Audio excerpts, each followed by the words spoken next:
বান্ধবীর সঙ্গে কথা কাটাকাটি ঝগড়া হয়েছে। এ নিয়ে ক্ষিপ্ত হয়ে বিমানের জরুরি বহির্গমন দরজা খুলে লাফ দেওয়ার চেষ্টা করেছেন এক যুবক। গত 7 জানুয়ারি যুক্তরাষ্ট্রের বোস্টন এয়ারপোর্টে জেট ব্লুর একটি ফ্লাইটে ঘটে এই ঘটনা।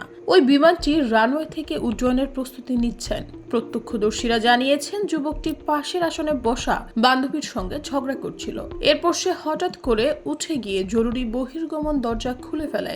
বিমানটি পুয়ের্তো রিকোর সান জুয়ানে যাচ্ছিল। জেট ব্লুর এক মুখপাত্র জানিয়েছেন, এক যুবক জরুরি দরজা খুলে ফেলেন, কিন্তু তিনি বিমানের ভেতরেই ছিলেন।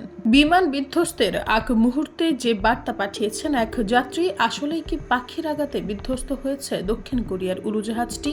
বোস্টনের পুলিশ বিবৃতি বলছে, উড্ডয়নের আগ মুহূর্তে এক যুবক বিমান থেকে বের হয়ে যাওয়ার চেষ্টা করেন। তিনি বিমানের দরজা খুলে ফেলেন। নিরাপত্তা বাহিনীর সদস্যরা আসার আগ পর্যন্ত সহযাত্রীরা তাকে আটকে রাখেন। এরপর তাকে আটক করা হয়। পরিচয় প্রকাশ না করা ওই যুবককে আদালতে তোলা হবে বলে জানিয়েছে পুলিশ।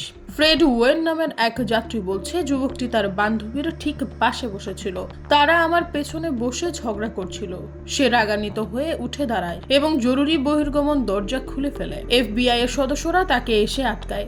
এরপর পুলিশ তাকে বিমান থেকে নামিয়ে নিয়ে যায়। এই ঘটনায় বিমানটি উড্ডয়নে দেরি হয়।